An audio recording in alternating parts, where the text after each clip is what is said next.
Buenas, estamos en un podcast muy especial.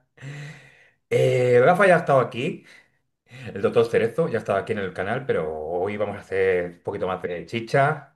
Aunque un día complicado,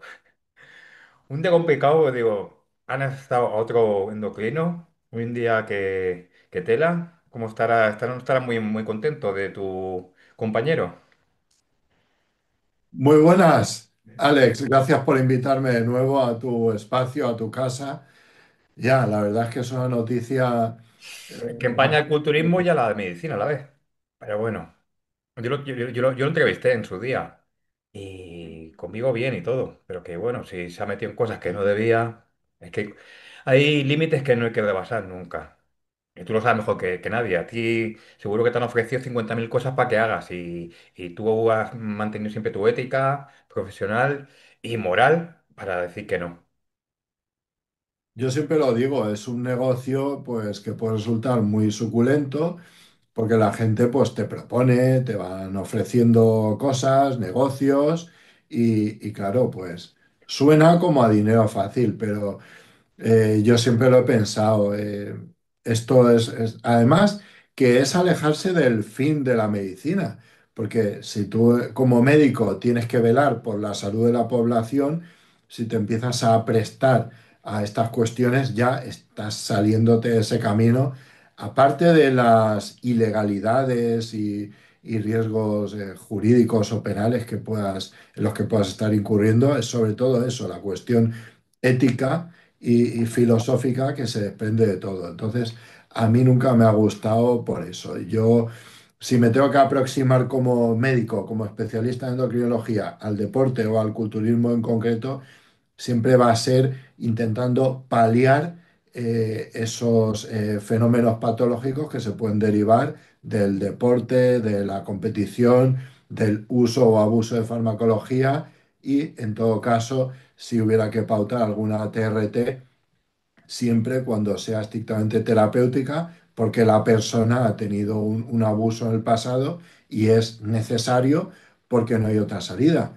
Porque no vamos a olvidar que sí que es cierto que la TRT en muchos casos es legítimamente necesaria, por decirlo así, y no podemos dar de lado a los atletas por el hecho de que en su pasado hayan abusado y tengan secuelas. Esto no debe ser así. Y siempre hago la comparación porque hay mucha gente que intenta denostar o restar legitimidad a este tipo de ciudadanos que son ciudadanos sin más, contribuyentes como todos los demás que demandan un servicio sanitario y que no debemos juzgar si la patología ha surgido porque han abusado o han tenido capricho de consumir X sustancia en el pasado. Al igual que no se juzga a un fumador cuando desarrolla un EPOC y se le financian los distintos tratamientos, oxígeno domiciliario o incluso un trasplante pulmonar si fuera necesario. O a los alcohólicos también se les ha financiado.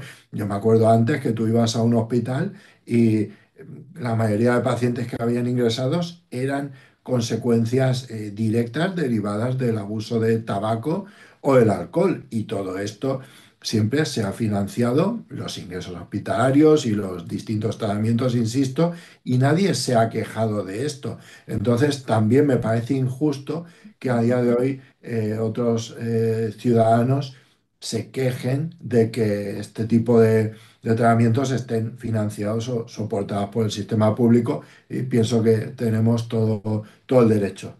Claro, es que si no también tendríamos que reprocharles a la gente que tiene diabetes por haber tenido un mal estilo de vida, a la gente que tiene hipotiroidismo también por un mal estilo de vida y que la ha derivado en eso.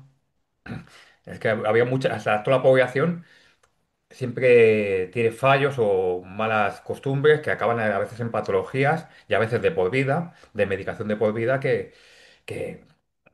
que hacen dependiente del Estado, o sea, de lo que dices tú, una medicación que aunque la paguemos todos con lo que pagamos al mes, que lo paga el Estado. O sea, tienes toda la razón del mundo. Claro, Alex, porque el papel del médico no es juzgar, es solucionar Bueno, el hoy en problema. día, déjatelo de juzgar, muchas veces han juzgado, ¿eh? Sobre todo la gente que hace pesas, es muy fácil de juzgar, pase lo que pase, porque hace pesas. Yo me acuerdo hace muchos años a un chaval que le llevé yo la preparación, pero antes había estado por otro preparador que le había probado autoquímica, había cogido un poquito de hipertensión y, claro, fue al médico, el médico primero le cambió antes de estar, eso antes de estar conmigo, eh, le, le quitó algunas cosas de la comida, le quitó hasta la proteína en polvo, diciendo que la proteína en polvo podía ser causa de la hipertensión. Digo, hostia, es que así no vamos. Digo, y yo me preocupé de dirigirle la dieta al camino correcto y el chaval fue bien. Y ya ni tuvo que tomar química y simplemente hacía la vida normal. Y Pero es a veces, más, pero a veces se juzga por el solo hecho de hacer pesas. claro, y te voy a dar un matiz muy importante.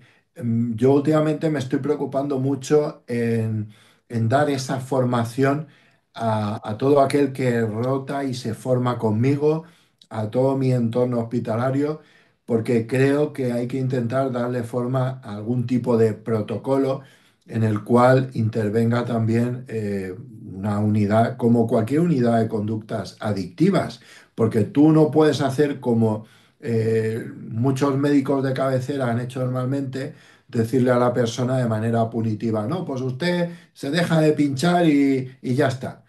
Pero es que no se dan cuenta, por ejemplo, el riesgo de autoeliminación que supone para una persona una descontinuación, un cese abrupto de un consumo de testosterona. Por ejemplo, hay muchísimos riesgos psicológicos y derivados de la conducta. Entonces, esto tiene que tratarse con delicadeza y conociendo el terreno. Pero, por desgracia, no es algo que suceda así a día de hoy, pero bueno, yo estoy intentando poner mi granito de arena. Vale. He apuntado algunas cositas para tratar, que normalmente no tengo guión, pero bueno, un par de unas preguntitas simples. Aparte, son cosas que muchas cosas has hablado tú en los vídeos, también en tus vídeos. O sea, que es plantearlas un poco, ya sabes, del tema al tema. El tema del clomifeno y el enclomifeno, que dijiste tú, la diferencia, que el enclomifeno en teoría es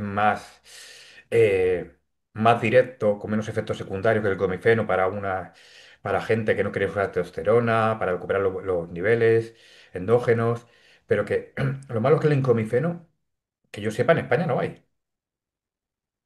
No, claro, el enclomifeno no está comercializado aquí. Sí que es verdad que hay estudios que indican su utilidad y su seguridad también. Lo que pasa que ya sabes que en Europa todo lleva mucha burocracia. Y al final, pues todos los fármacos aparecen antes, pues por ejemplo, en mercados asiáticos. En la India, por ejemplo, sí que está comercializado en farmacia el enclomifeno sin ningún problema.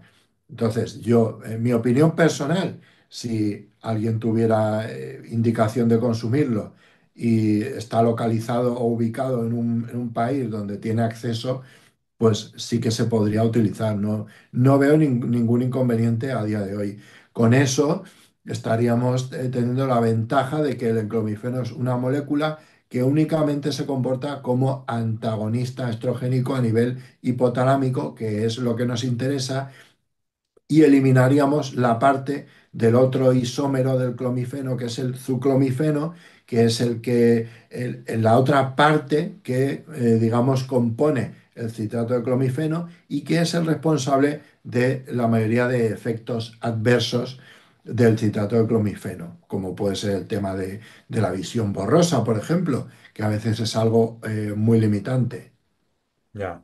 Lo malo es que aquí en España yo lo que veo muchas veces que no se mira por el enfermo, sino se mira por las ganancias de las farmacéuticas. Porque si no, la T3 estaría en España, por ejemplo. Y la T3 la puedes conseguir en las farmacias de Andorra. O sea, Andorra, que es un principado, que es como un pueblecito pequeño, hay T3. Y un país como España no tenga la T3. Hay cositas ahí que a veces que el gobierno de España y con la farmacia. No la veo yo. Es como quitar muchos fármacos de un día para otro, cuando no hay sustitutos y se buscan sustitutos que no son. hay cosas que yo no las acabo de ver. O sea, em, Son acuerdos económicos. Hay fármacos que son tan baratos que no le interesa a la multinacional, no le interesa a nadie comercializarlos aquí. Por ejemplo, por ponerte un ejemplo, la metformina de liberación retardada. Aquí en España la metformina en monoterapia de liberación retardada no existe. Existe combinada con sitagliptina, pero la metformina sin más aquí no existe. Sin embargo, en países del este sí que existe, en Asia también existe. ¿Por qué? Porque es algo muy barato, y te lo dice así, es que es tan barata la molécula por separado que no nos interesa comercializarla. qué poca vergüenza. Si es que pasó con lo mismo en los 90 y los 2000, la melatonina estaba prohibida. Era, era bajo prescripción. O sea, no había en España. Y la gente, claro, la gente que no quería consumir fármacos para dormir, la compraba en Andorra también. Volvimos a Andorra. La compraba en Andorra. Y Sanidad, cuando vio, y coño, la están comprando aquí, coge y la legaliza aquí en España, ¿sabes? O sea, que a veces son muchos intereses económicos y no mirar por el paciente, que es el paciente o las personas, que es lo que no, cosas que nunca entenderé. Sí, la verdad es que bueno, el mundo de la sanidad en general está sometido siempre a un equilibrio ahí muy duro entre las ganancias económicas y el beneficio. Claro, siempre lo que te dicen, pues no somos monjitas de la caridad, somos empresas, somos multinacionales. Sí, pero el gobierno, a ver, el gobierno que puede legislar, puede decir esto sí, esto no, o sea, mm, llega un momento que dices, a ver, no estás mirando por el bienestar de los ciudadanos. O sea, y como dices tú, vamos a posteriori de todo. Vamos a posteriori cuando podríamos estar a la misma altura. Es lo que no entiendo. O sea, por todos los médicos a veces tenéis que hacer virguerías porque no tenéis las herramientas necesarias. Y tenéis que hacer virguerías para que os cuadre todo y saquéis adelante al paciente. Pero no por la ayuda del Estado, que a veces dice, a ver, necesito este tratamiento, no el... Pero a veces cogéis lo que tenéis a mano. Y es una pena. Y ahora hay un poquito más de acceso a cuestiones hormonales y demás, pero gracias a la presión que se ha hecho a través del colectivo LGTBI y todo esto, que ya sabes que son grandes usuarios y tanto andrógenos como estrógenos, pues se han financiado, tienen un abastecimiento bastante continuo y tal. Pero antes de eso había unos problemas enormes. Una pena porque, yo digo, hay cosas que nunca comprenderé. Yo estuve trabajando, yo tenía tienda de nutrición deportiva y me contaban a mí los fabricantes de marcas que no podían poner a lo mejor en las fórmulas. Imagínate, para que fuera efectivo un producto tenías que tomar 5 cápsulas y tenían que poner una en el prospecto y dices que si no tengo una inspección de sanidad mañana. Y a lo mejor una cápsula no te hacía nada de ese suplemento. Y con todo estaba súper collado. En las vitaminas, por ejemplo, la vitamina nunca podías pasar del 100% CDR. Y ya ves, por ejemplo, la vitamina C es 80 microgramos. Con 80 microgramos no cubres un resfriado, por ejemplo. Bueno, ni lo previenes, no haces nada. Fíjate. O sea, es una pena. Vale. Hablaste en un vídeo de la miostatina. Cuenta un poquito lo que es la miostatina para la gente que no sepa, que bueno, más o menos yo creo que todo el mundo que esté en el culturismo sabe lo que es. Cuéntale y yo luego te voy a sacar un par de cositas de la miostatina, de precursores. Bueno, ya sabéis que la miostatina es una molécula que producimos de manera natural para controlar y limitar la cantidad de masa muscular que almacenamos, ya que el almacenamiento de masa muscular, pues al ser humano de manera natural no le resulta algo económico. Es algo que consume calorías y hay que mantenerlo, ¿no? Entonces, esa molécula se utiliza para limitar ese crecimiento muscular. Entonces se han investigado una serie de herramientas para bloquear ese factor limitante natural y de esa manera permitir que el crecimiento muscular pues se dispare de manera descontrolada. Lo que se han encontrado son anticuerpos, se han diseñado anticuerpos para dirigirlos o bien a bloquear los receptores de miostatina o bien bloquear la miostatina en sí. Y de esa manera inhibir la acción de la misma y permitir un crecimiento muscular descontrolado. Esto es un poco complejo porque algunas de las moléculas, y lo cual es lógico, por las vías metabólicas de las que forman parte, parece que pueden aumentar el riesgo de algunos tipos de cáncer. Es lógico, ¿no? Si hay crecimientos descontrolados, si hay células que se descontrolan, pues puede ser que aparezca cáncer. Y en algunos estudios lo que se ha visto también es que a pesar de que puede haber una hipertrofia, aumento de masa muscular, incluso sin entrenamiento, sin estímulo mecánico, ese aumento de masa muscular no se ve acompañado de forma paralela de un aumento de fuerza o funcionalidad. Por lo tanto, algunos estudiosos del tema ponen un poco en duda su aplicación terapéutica porque esto nace de una necesidad para la medicina, no nace realmente con un fin cosmético o culturista, sino que el fin prioritario sería aplicarlo pues en aquellos enfermos con patologías pues, neuromusculares o sarcopenia, caquexia multifactorial, cosas, contextos donde hace falta reponer esa masa muscular o prevenir la pérdida excesiva de masa muscular. ¿Qué pasa? Que lógicamente el submundo del culturismo, que siempre está pendiente de todo aquello que puede favorecer la masa muscular, pues ha encontrado aquí un posible nicho a explotar. Lo que pasa que a día de hoy es algo que todavía está muy emergente, muy inmaduro, pero que parece que en el mercado negro ya existen algunos de estos fármacos disponibles y parece que de manera experimental algunas personas están utilizándolo. Sí. Eh, He mirado que está la foliestatina 344 que está en estudio. Sí, la folistatina es el inhibidor natural de la miostatina que nosotros producimos.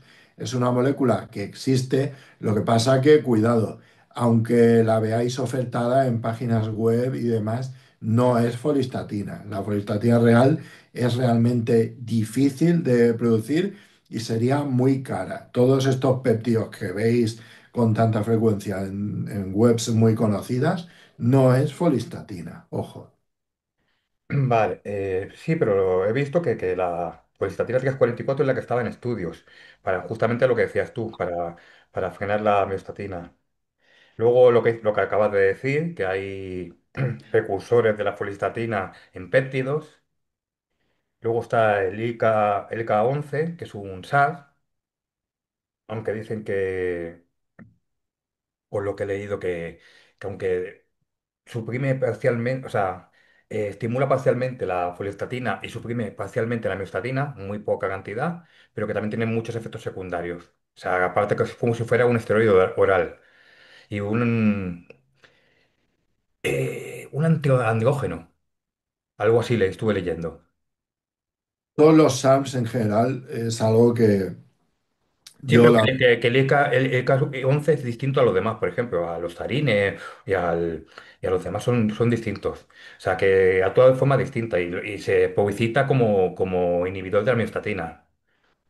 correcto, pero que sí que insistiría en que nadie utilice SARMs porque, a ver, tenemos, mientras que por un lado disponemos de anabólicos ampliamente estudiados, ampliamente comercializados durante décadas en el mercado, con un perfil de seguridad bien conocido, es realmente arriesgado ponerse a utilizar SAMs que al final, si lo estudias bien, no aportan ninguna ventaja en cuanto a resultados o perfil de seguridad o efectos adversos frente a los anabólicos clásicos que todos conocemos de toda la vida. Vale. También hay un estimulador de la foliastatina natural, un poco que más suavecito, que es la epicatequina. que está sacada del cacao. Pasa que hace falta unas dosis bastante grandes, de 250 miligramos a 500 miligramos de picatequina para que sea algo efectivo y aún así es muy suave, un efecto muy suave, pues es lo que he estado informándome. No sé si lo conoces tú. Claro, es que he leído poco, pero sí me suena. Pero al final es como todo, todos estos productos naturales, a ver, los Nunca lo efectos, sabe, ya la comparación ya con el ICA-11 ya se va perdiendo. O sea, como un o sea, ciclo, como un ciclo no va a ser. no, no, pero que es una forma, parece natural, lo que pasa, claro, que serán los resultados muy mínimos.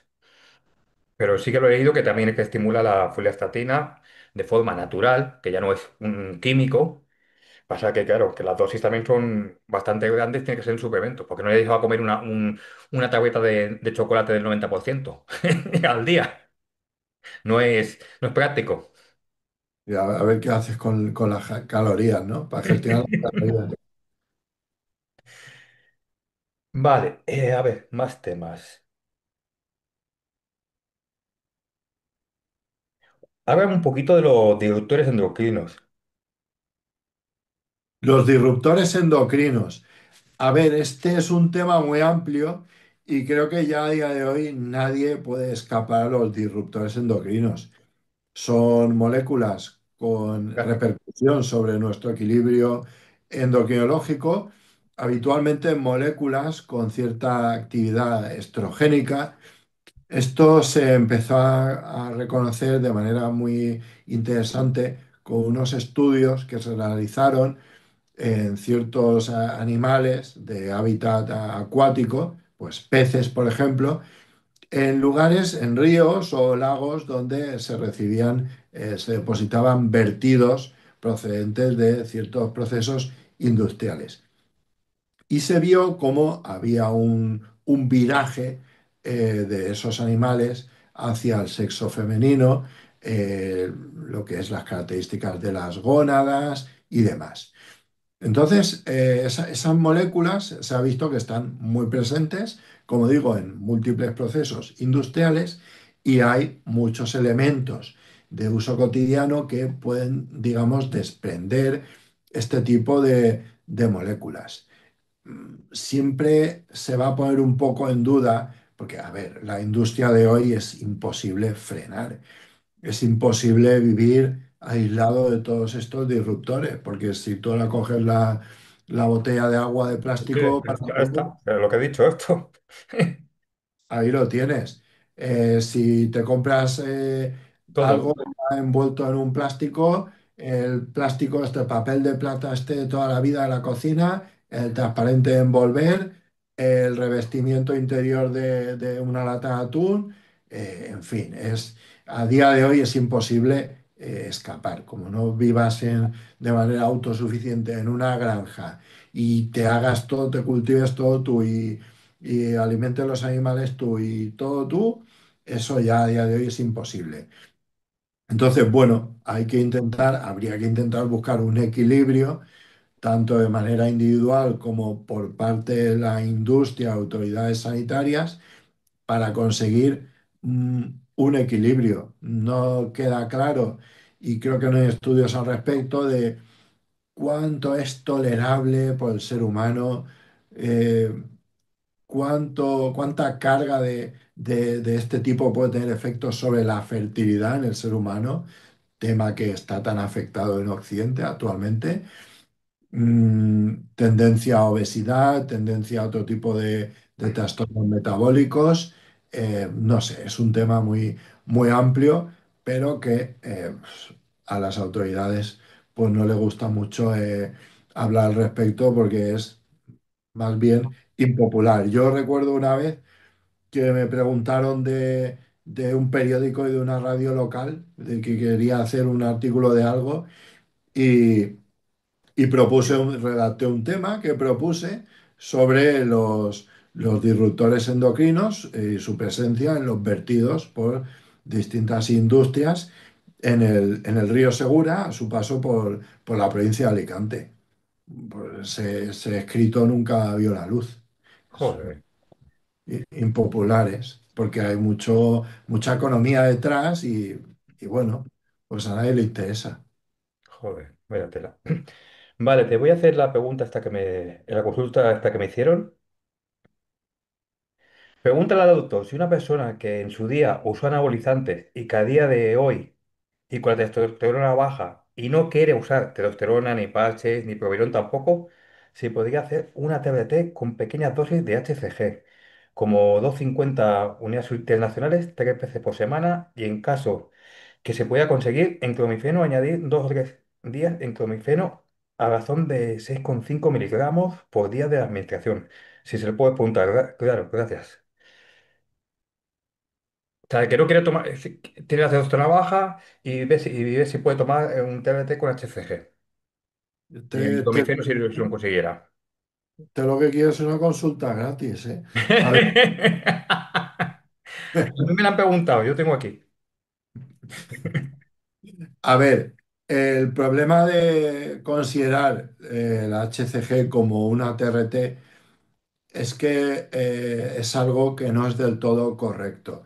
HCG se tiene que considerar como un tratamiento temporal con un fin, ya sea restaurar la calidad espermática, la fertilidad y demás. Pero contemplarlo como algo indefinido, yo como endocrino no lo contemplo, porque la HCG tiene una serie de efectos desconocidos de manera indefinida en el ser humano. Yo no puedo pautarle HCG para toda la vida a una persona, porque desconozco de aquí a 20 años lo que le puede pasar. Y luego porque también se ha visto que en ciertas dosis o durante cierto tiempo prolongado puede llegar a tener incluso cierto efecto tóxico sobre las células testiculares u opuesto al que estamos buscando. Aparte que el HCG per se, por su similitud molecular con la LH, provoca una inhibición hipofisaria también.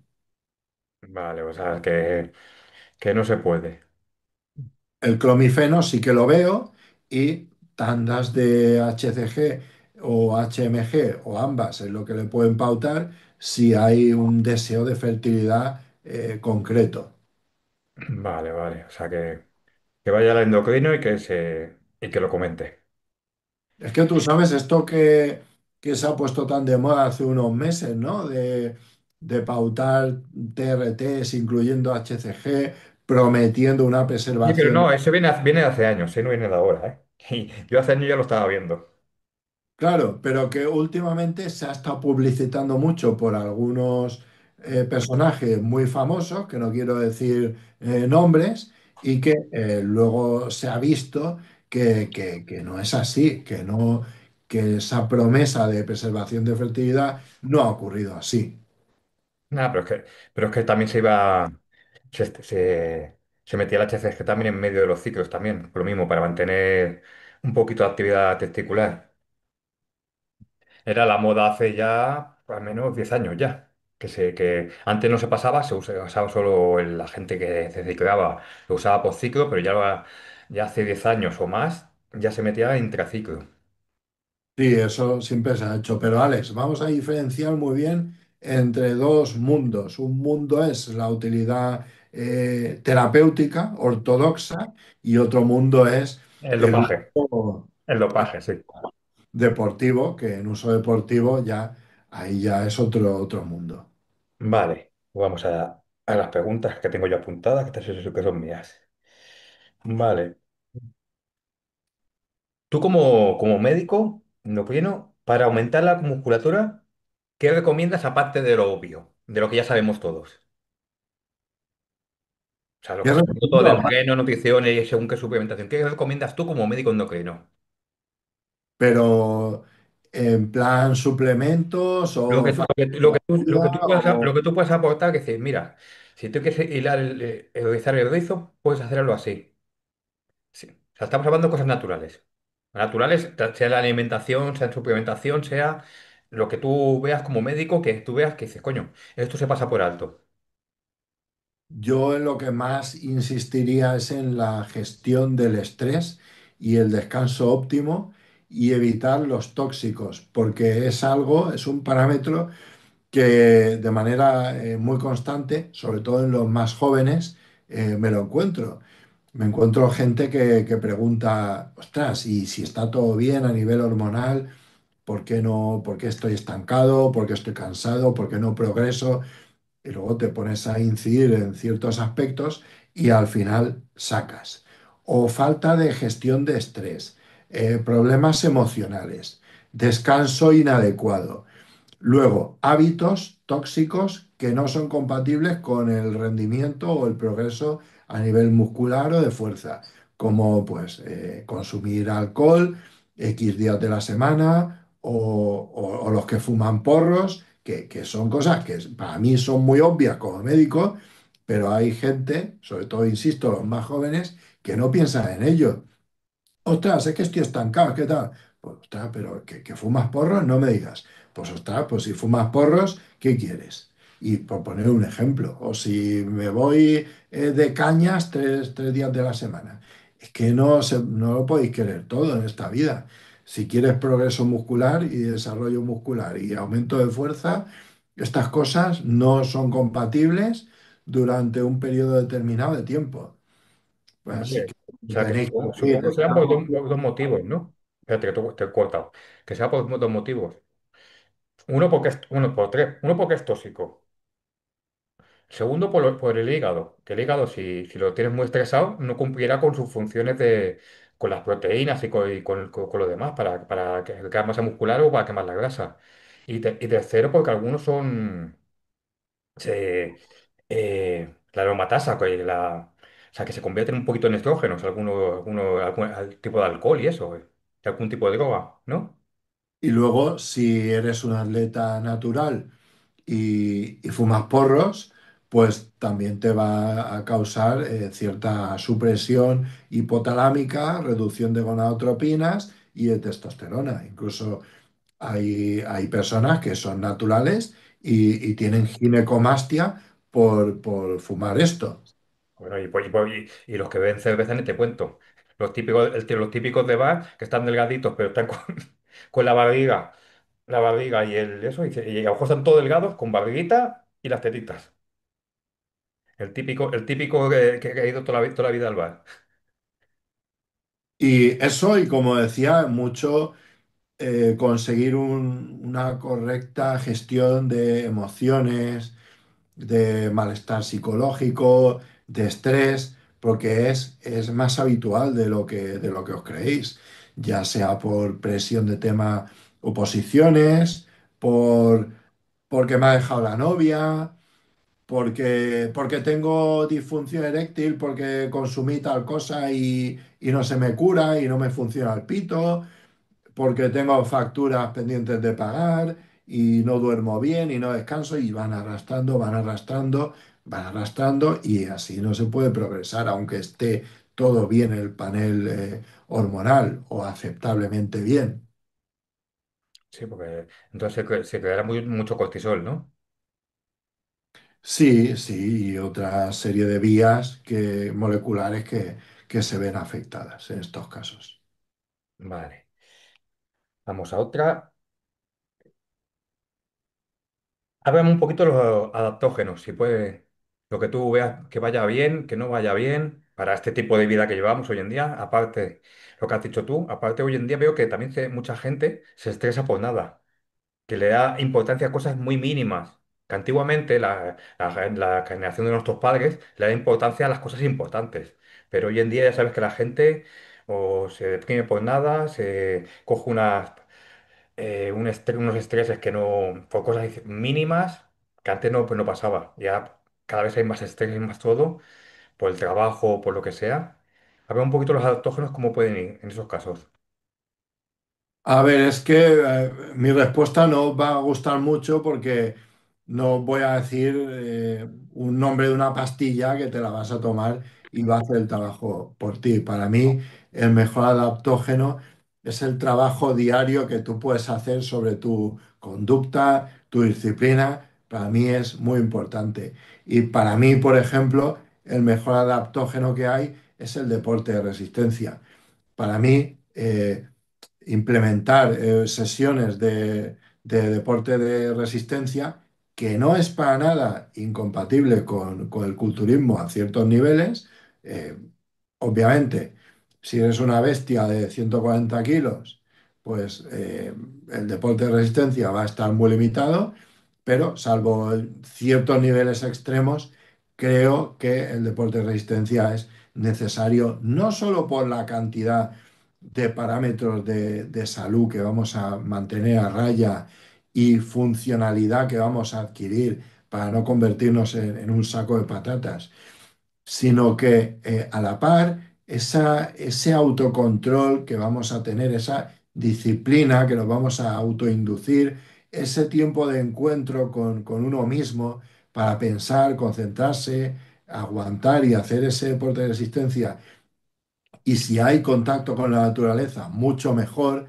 Pienso que es para mí el mejor adaptógeno y muy barato porque es gratis.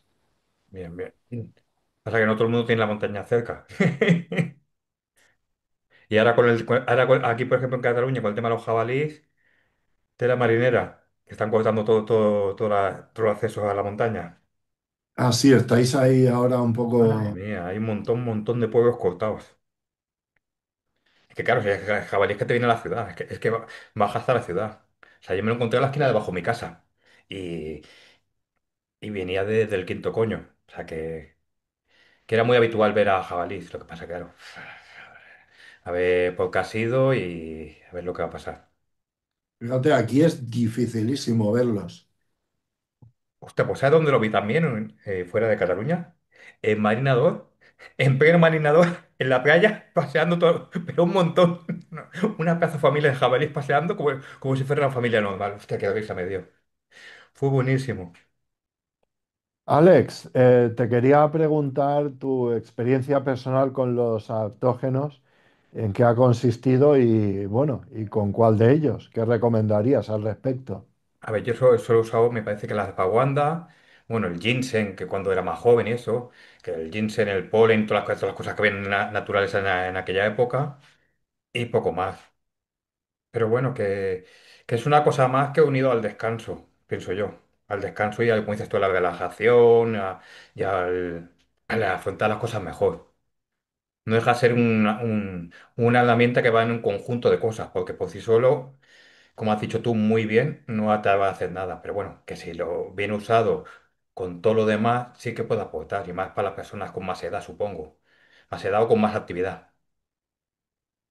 Así que al final yo lo que he aprendido que el aspecto psicológico, la tranquilidad, el ambiente óptimo y el descanso es crucial. De hecho, hablamos de suplementos, pero hay casos, seguro que tú has visto un montón, casos que incluso con química, estando en un ambiente muy negativo, pues tampoco han progresado. Lo malo es que si tomas un adaptógeno, es una cosa natural y eso. Lo malo es cuando la gente mete fármacos. Mete antidepresivos y mete cosas para dormir fuertes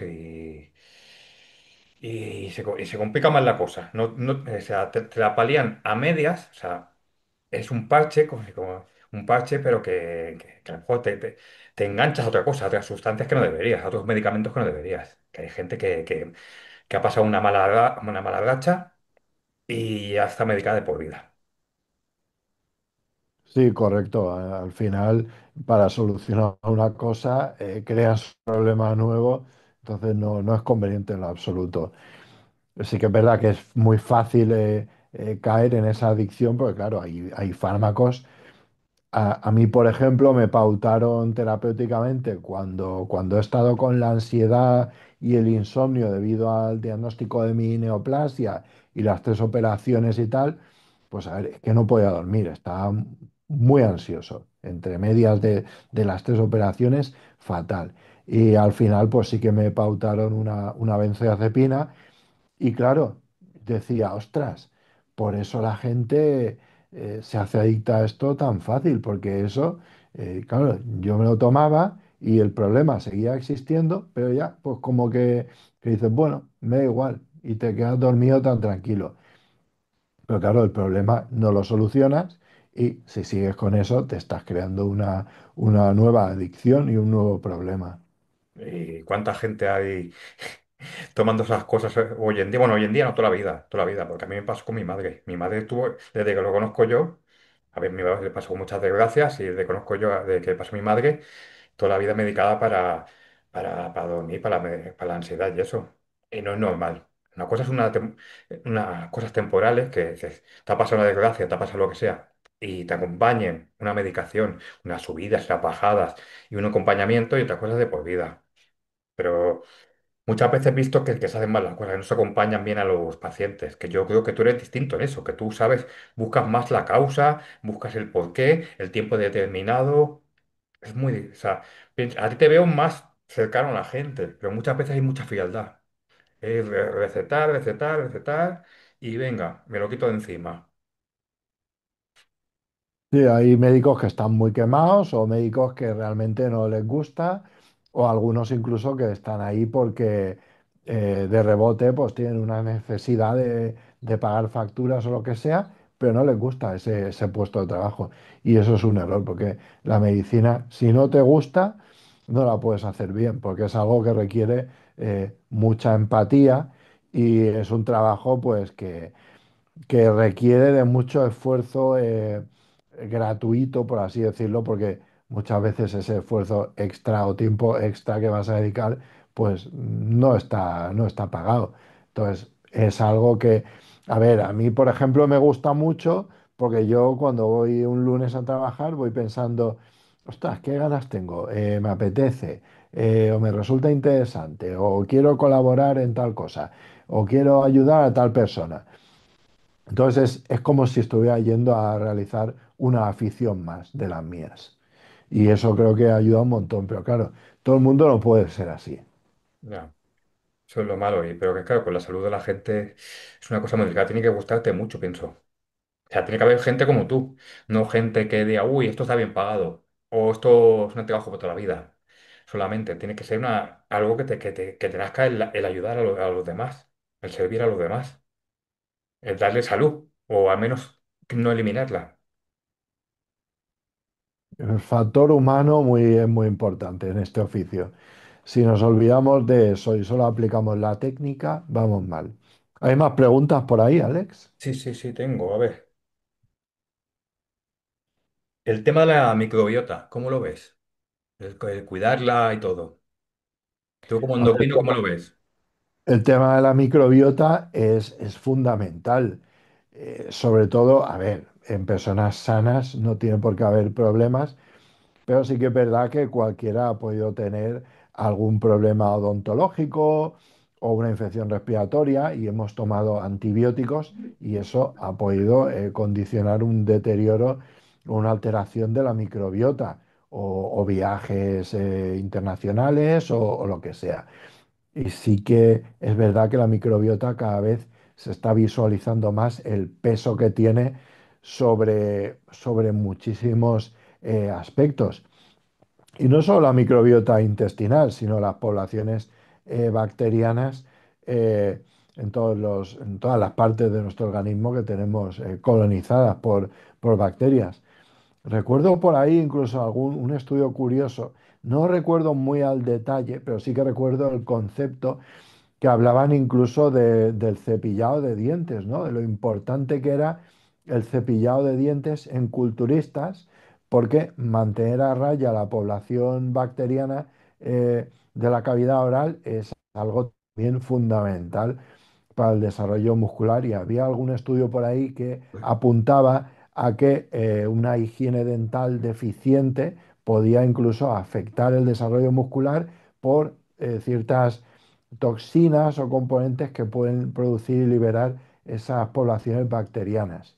Y también puede ocurrir lo mismo a nivel intestinal, aparte ya de que a nivel digestivo pues se puede ver afectada la absorción o el procesado de ciertos nutrientes, la fermentación dentro del tubo digestivo y demás. Es algo muy complejo y sí, sí que es muy, muy importante.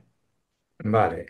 Mm, El tema de la GH endógena, para la gente natural, digamos, que no quiera usar GH de fuera, ¿Qué opinas de suplementarse con GABA y el aminoácido glicina, que son los que tienen un poquito más de evidencia científica para aumentarla, aunque sea levemente?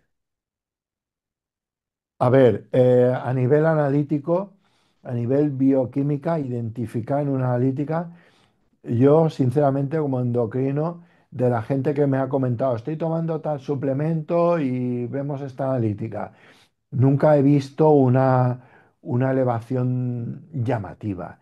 Y tampoco si hay una elevación discreta, tampoco va a tener una relevancia clínica en cuanto a desarrollo muscular.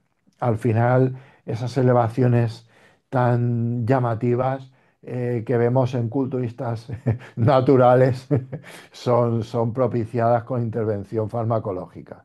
Vale, eso me lo decía porque, claro, mucha gente no quiere usar química, usar hormonas de fuera y quiere potenciar las suyas propias. Dice, claro, y siempre se busca la manera de hacerlo lo más natural posible dentro de las herramientas que hayan. También hay gente que toma el SAR, el MK677, que no es un SAR mismamente, pero que está en la categoría, pero que se vende igual que con ellos, que es un secretagogo de la grelina y también se usa para lo mismo, para intentar que el cuerpo se vea más hormona del crecimiento propia, endógena. ¿Qué opinas? Si tú quieres crear un pico endógeno de hormona de crecimiento, aparte del sueño y el ayuno, tienes el ejercicio de resistencia en ayunas. Si tú vas y te pegas a una carrera de 15 minutos en ayunas, vas a tener un pico de GH Bien. muy superior al que puedes obtener con un fármaco. De hecho, en medicina eh, han existido test en la endocrinología clásica, han existido algunos test bueno, a día de hoy van siendo sustituidos, pero que clásicamente han existido y dejan muy bien entender ese razonamiento, ¿no?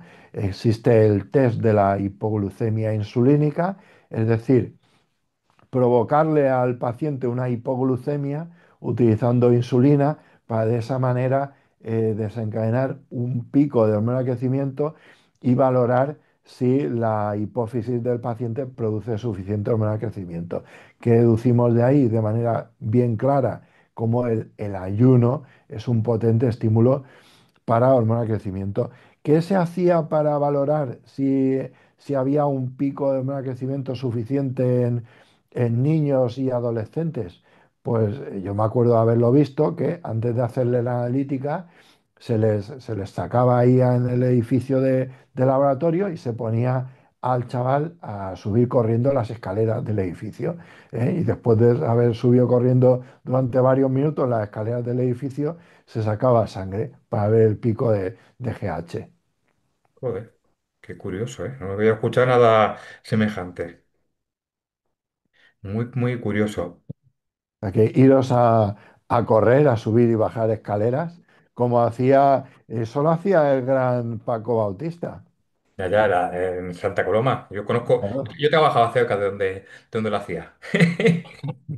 Las escaleras de Ninguelín, porque Paco Bautista es como yo. Como yo de... Quiero decir que vivía en un barrio de montaña. Él vivía en Singuerlín, que es un barrio de Santa Coloma que acaba en montaña. El mío, el Carmel, también acaba en montaña. Y también tenemos escaleras, tenemos cuestas. Mi cuesta es famosa por la cuesta de mi calle sale en el TikTok, sale en todos los lados. Pues han quedado coches, autobuses colgados, de todo. Es así de grande. Vivo en un barrio de cuestas, porque acaba en montaña. Tengo aquí arriba el Parque Güell, tengo los búnkers del Carmel y eso. Aquí se puede hacer. Ahí tienes la GH al alcance de la mano. Sí, sí, aquí se quiere, se puede, aparte de unos buenos productos, pues sacar con las cuestas. Vale, ¿qué tipo se me ha ido de la cabeza? Bueno, mientras me te miro alguna cosa más.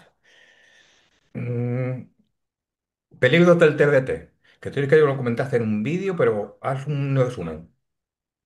¿Qué aspecto en concreto quieres comentar de la TRT?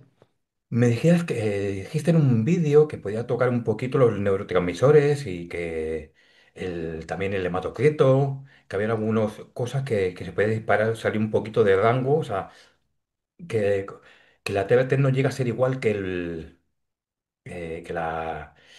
que el tipo pulsátil de la testosterona propia de una persona normal. Que aunque Sí, y que aunque se intente imitar, no se puede imitar totalmente. es verdad que cuando está indicada, pues no nos queda más remedio que pautarla, pero el motivo de no pautarla alegremente cuando no está indicada es por la serie de perjuicios o desventajas que podemos encontrar o que podemos ocasionar, ya que el concepto TRT fisiológica hay que cogerlo con pinzas. Cuando decimos TRT fisiológica, estamos haciendo alusión en realidad a obtener unas concentraciones plasmáticas normales dentro del rango normal de testosterona. Pero esas concentraciones normales de testosterona no implican que sean fisiológicas, puesto que lo que estamos pautando es un estímulo continuo. La testosterona exógena supone un estímulo continuo para el receptor de andrógenos, mientras que la testosterona endógena es un estímulo marcadamente muy pulsátil, puesto que el hipotálamo envía señales estimulatorias hacia la hipófisis y por lo tanto hacia los testículos más o menos cada 2 horas aproximadamente se producen estos pulsos de GNRH y luego se producirán de manera más intensa y frecuente durante la fase de sueño profundo o sueño no REM. Por eso, de cara a la mañana, después de haber tenido durante la noche estos pulsos más intensos y frecuentes, es por la mañana a primera hora, coincidiendo además con el pico de cortisol, con ese ritmo circadiano, es cuando tenemos las mayores concentraciones de testosterona, a primera hora de la mañana.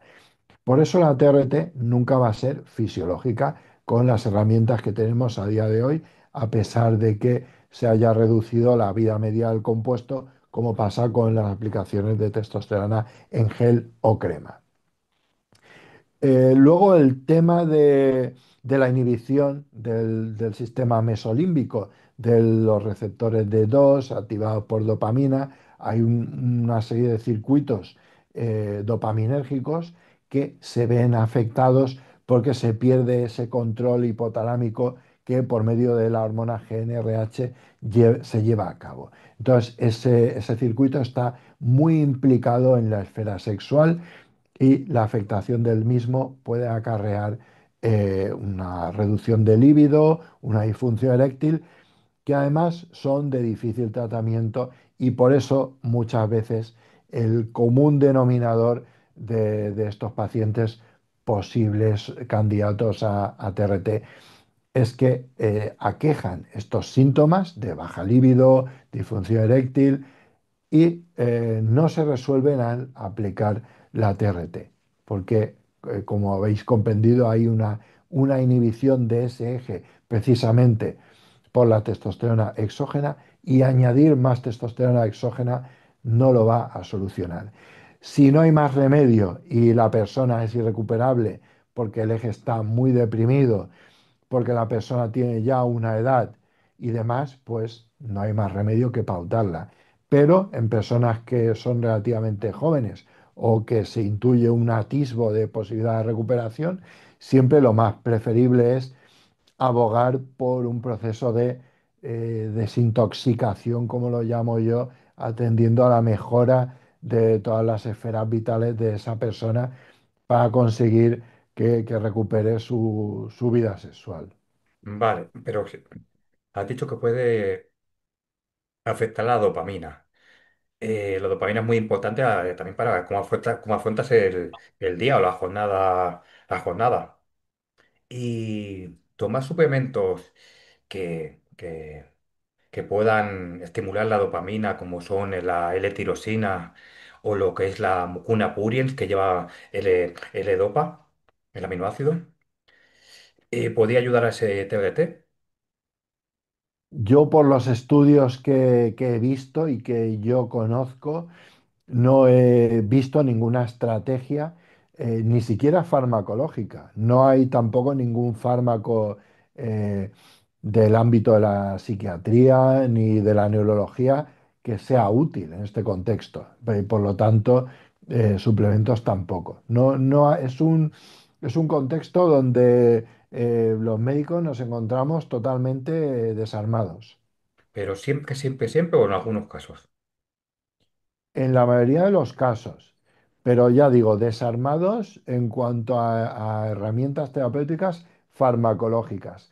Las únicas herramientas terapéuticas de las que podemos disponer pueden ser psicoterapia, según el caso, medidas higiénico-dietéticas y demás. Pero fármacos, no. Vale, vale. ¿Y el tema de la hematocrito?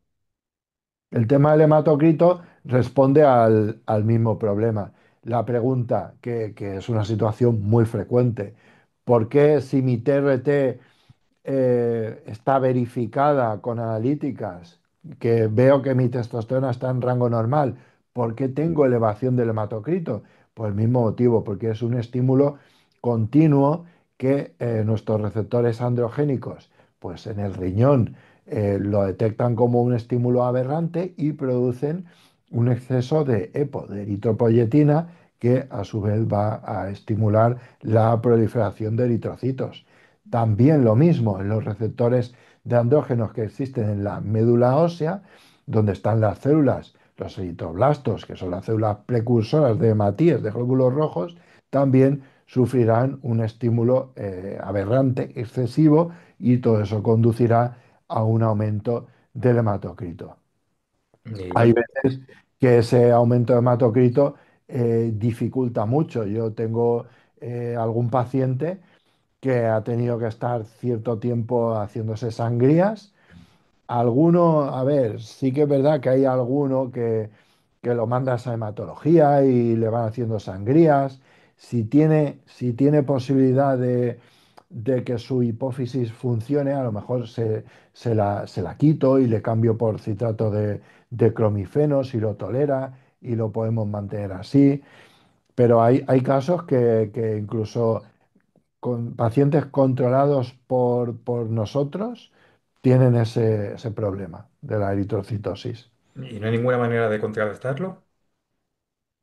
Lo único efectivo, las sangrías, y aún así cuesta espaciar la dosis, intentar hacer dosis más, microdosis, puede ser una estrategia, pero esto que se habla tanto de microdosis y demás en un paciente al uso que no está tan centrado en el ámbito deportivo o que no puede estar tan pendiente de inyecciones y de ampollas, de dividir dosis. Esto no es tan práctico para nosotros en un paciente al uso. Entonces, bueno, Paco, el del cuarto, que es profesor de mates en el cole de la esquina, pues pasa de eso. Entonces, él quiere la comodidad. Entonces, tú a lo mejor le pautas el gel o le pautas el reandrón trimestral y aún así se lo vas espaciando, vas verificando con analíticas y aún así ves que desarrolla la eritrocitosis. Lo mandas a hematología, le van haciendo periódicamente sangrías hasta que se cansa porque tiene cefaleas, porque está harto de ir ahí a hacerse esto y al final pues optas por una alternativa. Vale. ¿Y qué medida ves tú peligrosa? ¿Cómo? ¿Qué medida de hematocrito ves peligrosa en un TBT? O sea, tú Por dices, encima, esta medida no me gusta, lo mando a hacer sangrías. O hasta, o hasta esta medida lo veo en el límite, pero aguanto. Por encima de 54 o 56. 54 o 56, digo, venga, vamos a vigilarlo. Pero ya, si son obviamente 57, 58, 59, ya hay que tomar alguna medida al respecto. Pero bueno, para ser eh, generosos y cautos, yo diría que hasta 56 puede ser admisible. Vale, vale. Una cosa a tener en cuenta, porque claro, como dices tú, que estas cosas pasan, que estos efectos secundarios los hay en la TBT. Y encima, o sea, está habiendo una moda que ahora el TBT le están llamando a dosis más grandes, que una cosa es la dosis que pauta un endocrino o un urólogo a lo que la gente hace, que le llaman a 250 a 300 miligramos de cualquier testosterona, le llaman TBT hoy en día, o TBT vitaminada, o terapia basal. Claro, es que 250 miligramos de testosterona a la semana, tú y yo sabemos lo que es. Con eso te da para estar súper fuerte. O sea, no, no es una TRT, es un ciclo Sí, sí, muy pero suave, como pero la gente pasa de estar con gramos hasta con 250, lo ven una porquería. Por eso le llaman TBT, supongo. Porque vienen de unas dosis muy altas y claro, 250 lo verán como irrisorio a comparación.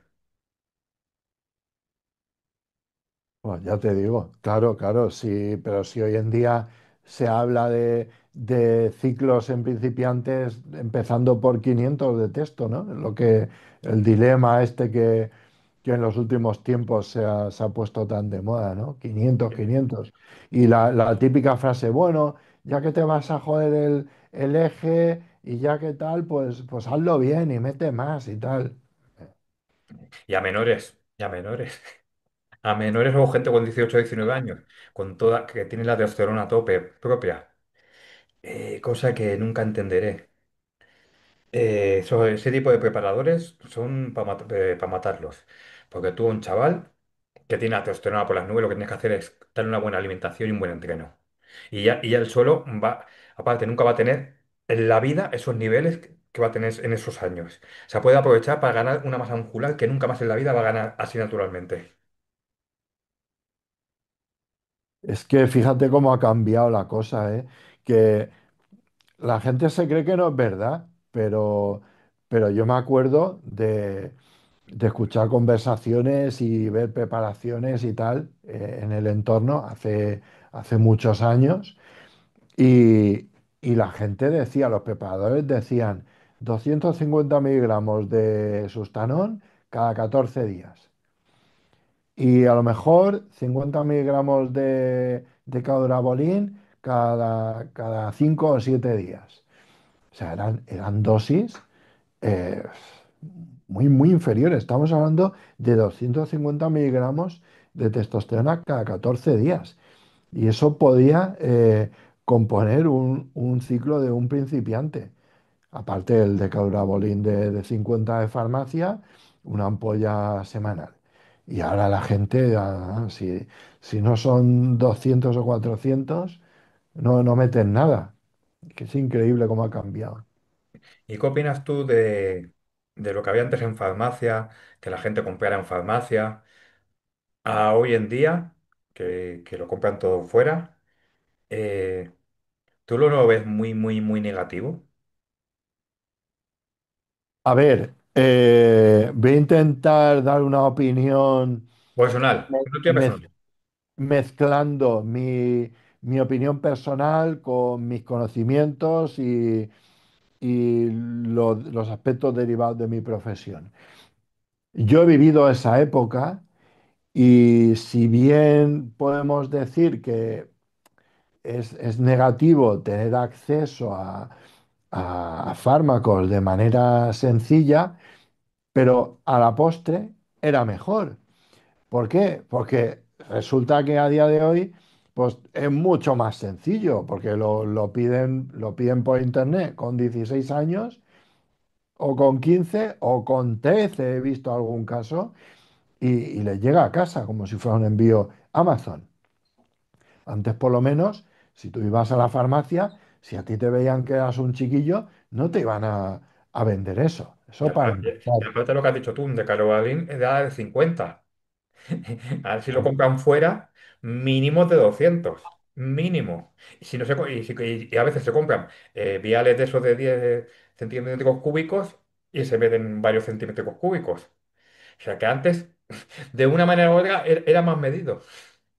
Claro, y luego con todos los riesgos añadidos que ya hemos comentado otras veces de lo que supone comprar y consumir esos productos. Claro, es que es una barbaridad, es incomparable.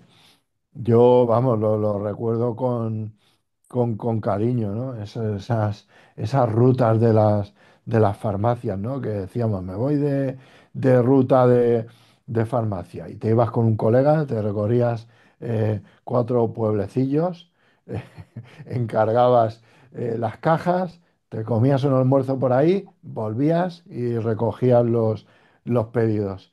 Era entrañable aquello y te ibas tan contento ahí con tu colega, Ale, ya tenemos montado el ciclo. Y eran cuatro tonterías. Sí. Bueno, aquí en Barcelona se acabó bastante pronto, porque aquí en los Juegos Olímpicos vinieron todos los países a hacer la compra. O sea, Ah, aquí claro, arrasaron con claro. todas las farmacias. Arrasaron, ¿eh? O sea, venían todos los deportistas olímpicos y si ya que venimos a Barcelona y en nuestro país y no podemos comprar, aquí arrasaron. Aquí arrasaron con todo y luego ya a partir de ahí se fue mirando poco a poco las farmacias. O sea, Barcelona fue de las primeras que fue cortando el grifo por eso, porque arrasaron y claro, se fue un descontrol muy grande. Aquí Alicante ciudad y Benidorm sí que no, pero te ibas a los pueblecitos del interior y lo pedías tan normal y era legal, no había ningún problema. Y tú lo decías ahí en la farmacia, mire, que quiero, y te lo despachaban y ya está, sin ningún problema. ¿Y tú como médico qué opinas de que los antibióticos hoy en día tengan que ser recetados por un médico? Ostras, lo de los antibióticos sí que es un tema muy delicado por las resistencias. Y aun recetados, la mayoría de la gente no completa de manera correcta los tratamientos antibióticos. Entonces, ¿qué pasa? Que si el médico te dice, tienes que tomar este antibiótico 5 días, 7 días, la gente se lo suele tomar 2 o 3, cuando ya no le duele, deja de tomarlo. ¿Qué pasa? Que a lo mejor no han eliminado totalmente La ese infección. microorganismo y el que sobrevive ya ha generado una resistencia parcial o total a ese antibiótico. Los antibióticos sí que es necesario controlarlos porque la gente, por lo general, la población general, pues el nivel cultural que tiene es el que tiene y automedicarse no es Sí, pero correcto. te imagino, te hablo de mi caso personal. Yo a veces he notado la garganta y yo sé que con uno o dos pastillas de antibióticos ya se me corta. Me acuerdo una vez, trabajaba por la noche y fui a una farmacia, me estaba notando, digo, esta noche tengo que trabajar, y al aire libre, en una puerta. Y voy a la farmacia, lo pido y no, no, si quieres te vendemos esto, este jarabe, este no sé qué. O sea, a ver, ese jarabe no me va a hacer nada. Lo otro con dos pastillas, tengo que sea, véndeme las sueltas, que yo no me quiero pues esto, automedicar de eso. Yo con un pas, yo sé que se me corta al principio, que lo corto al principio, antes de que la infección se expanda, o sea, lo corto al principio. Yo sé que a veces me ha ido bien. Y tener que ir al médico por eso. Dice, ves al médico. Digo, no puedo ir al médico, ya me tengo que ir a trabajar, me tengo que trabajar de aquí a unas horas. O sea, me tengo que enfermar porque no me vendes esto. También me pasó con las muelas este año, que tenía un dolor de dientes y sabía lo mismo, que tenía una infección. Al final tuve que ir de urgencias. Pero ya tienes que tienes que irte al médico para darte lo mismo para darte lo mismo que ibas a comprar. Claro, lo que pasa es que la gente a veces se toma unas barbaridades. Hay gente muy despistada y a veces, yo qué sé, hay gente que se compra un antiinflamatorio y sin darse cuenta resulta que se ha pegado no sé cuántas semanas tomándolo a unas dosis escandalosas y Ya. luego te viene con un fallo renal.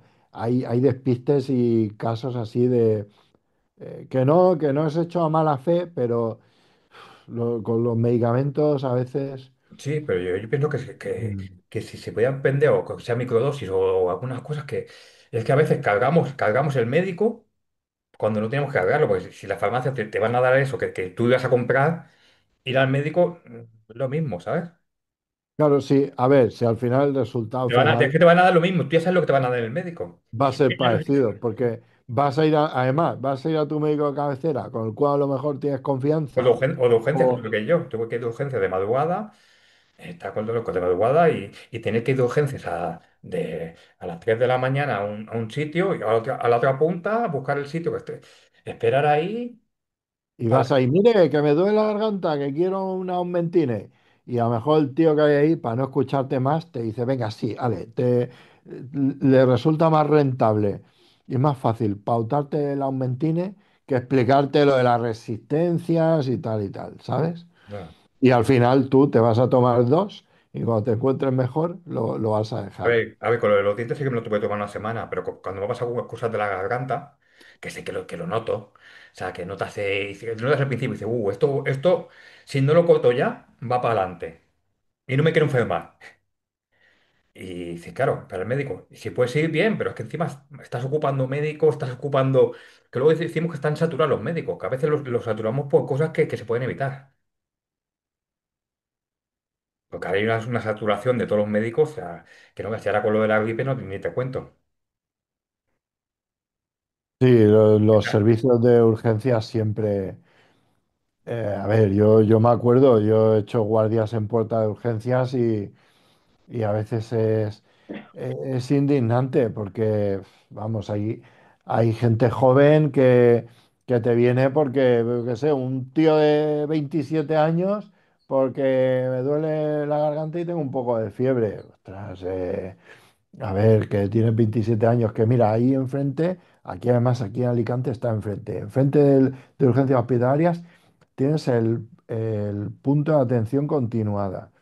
Te vas ahí, que es para cosas leves, que no hay que poner tratamientos intravenosos ni más historias. Oiga, pues usted me está negando la atención sanitaria porque yo soy un ciudadano y al final dices, mira, déjalo.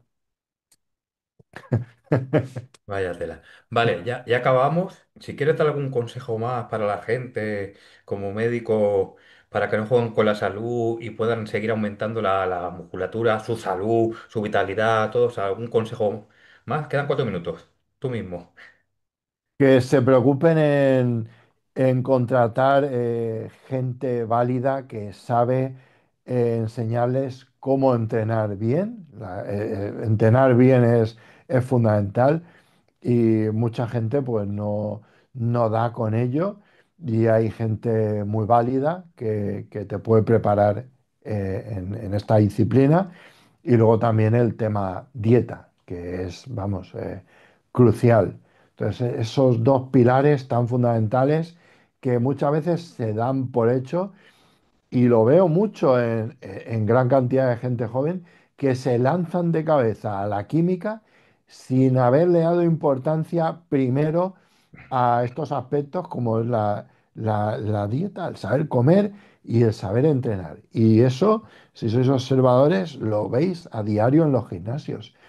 Chavales que están ya comentando el uso de química que están planificando o que están llevando a cabo y tú les preguntas, pero ¿cómo estás entrenando? ¿Qué estás haciendo? ¿Qué estás comiendo? Y es algo que es prioritario. Aunque suene muy básico y muy simple, pero es que lo básico y lo simple es lo que funciona y lo que se suele dar por hecho y descuidarse. Claro. Se nota tú que entrenas muy duro, se nota en tu físico, que haces las cosas bien, que entrenas bien y que comes bien. O sea, pero es que se notan ya, tú eres el reflejo de eso. Y los chavales no están como tú. Y eso que son más jóvenes y con las hormonas más altas. Pero que, bueno, ha dado un consejo muy básico, pero muy efectivo. Pues ya con esto acabaremos y te darte las gracias por tu tiempo, por todo. A ver si hacemos alguna más cuando tú La quieras. verdad es que se me ha hecho cortísimo y un placer siempre estar aquí contigo. Sí, sí, yo Cuando también. se te ocurra un guión que te resulte de interés, lo hacemos otra vez. Vale, espero que a la gente le encante. Los comentarios, como siempre, con los respeto. Y que podéis preguntar alguna cosa, pero no os paséis que tampoco para decir todas las cosas, sobre todo las cosas malas, no las para decir. Pues Mira, nada, otro día, si quieres, tocamos un tema que es muy personal mío, que la gente, seguro que algún comentario habrá al respecto, pues este endocrino que se ha ciclado, pues no es el más indicado para dar consejos y tal. Pues tengo muchas cosas que responder a eso. Y otro día, si quieres, vale, lo tocamos. pues estaría genial. Pues nada, pues un abrazo, Rafa. Venga, un abrazo, Alex. Hasta Hasta luego. luego. Buenas noches. Igualmente.